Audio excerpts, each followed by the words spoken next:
What's up, everybody? My name is Austin Randolph. The usual housekeeping, if you dig what I do, if you kind of like, my babble, if you agree with it, the kind of a thing, give me a follow. I'm still trying to get this channel off the ground. Give me a follow on TikTok. Same username is here. And interact with the video for the metrics, all that good stuff. But today, we're talking about Epiphone. What the hell are they doing over there? So Epiphone just released another really expensive guitar. I'm seeing a bunch of videos pop up about the new Adam Jones Les Paul, the Silverburst one with the killer pickups in it, and the QC looks immaculate and everything. But it looks like Epiphone is moving into they're positioning themselves so that their flagship guitars are going to be $1,000 and above. And the question on everybody's mind is, well, what the hell's going on? Have they lost their minds? Everyone was buying them because they were cheap. And I have one simple reason why I don't think Epiphone have lost their minds. For probably 15 years, Epiphone was maybe even 20, the cheap foreign import Gibson, right? I would make a case that they really are not that anymore. I mean, obviously I'm holding one right here. This is a really good guitar. I already made a whole video about it, and I have another one that I'm staring at on the wall right now. My point is, this isn't a completely uninformed opinion. It makes sense if you look into the minutia and the details of it. So when you look at what's going on in China, so Epiphone started manufacturing in Korea originally in the 90s when Korean factory labor was super, super cheap. As the Korean standard of living, the value of their currency, as all those things increased, it got too expensive to make entry-level guitars there. Okay, so they moved into China. Well, China is, for years now, has been the quickest growing economy in the world. And their standard of living, the value of their currency is... A lot of people don't know this, but Indonesian labor and Mexican labor is way cheaper than Chinese labor at this point in time. Just because their economy's grown so much, and they're people get offended by this term, but they're entering into or have entered into the developed world.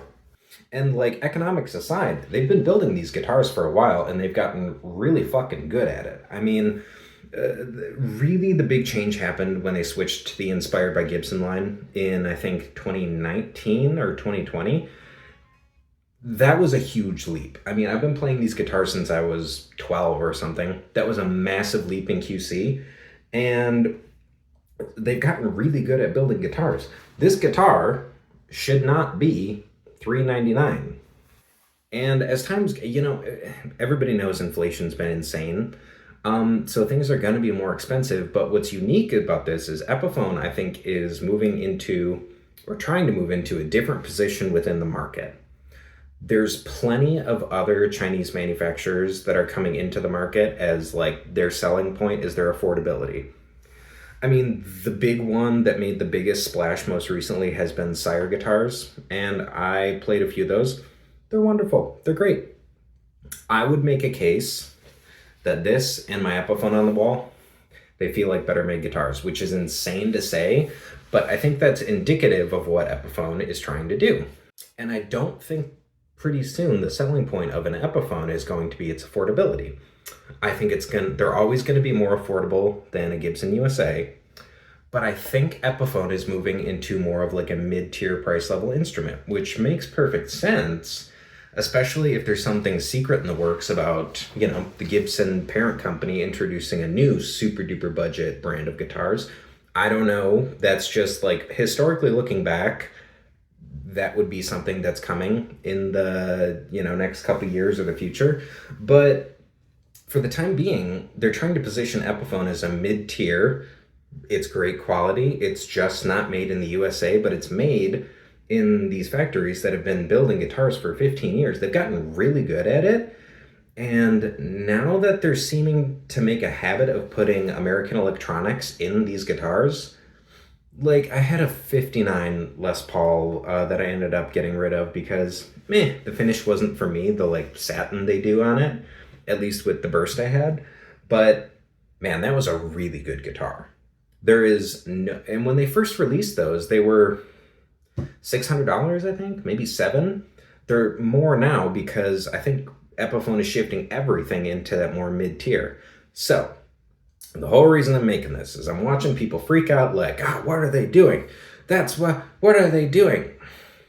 I wouldn't be shocked if in 2 years the Gibson guitar company comes out with a new brand or maybe a new offshoot of Epiphone or Gibson that is super, super budget focused, and Epiphone remains kind of like their, almost like Fender has the Player Series line, right? Where like, if you're a gigging musician that you work at kind of, a day job, you're not working in the corporate world, whatever, you buy the Player Series because they're built in a factory in Mexico that they've been building forever. The quality's good.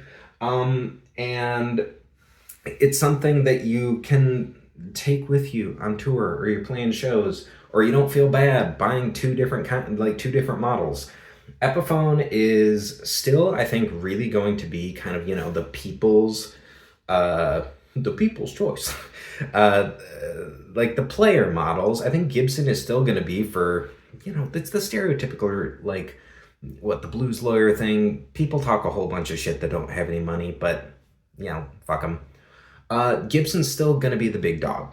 I don't think nothing's happening with that. But Gibsons are going to keep getting more expensive, man. That's the way that money works. Everything is going to continue to go up.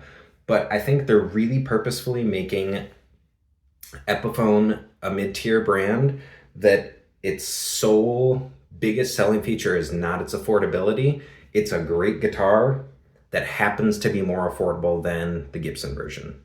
So those are my thoughts. I think it makes perfect sense. Frankly, I think it's a good move if they want to continue to evolve and move upwards in the market. So that's what I got, guys. If you think I'm completely full of shit, feel free to let me know. But like I said, if you like what I do, give me a follow, give me a like.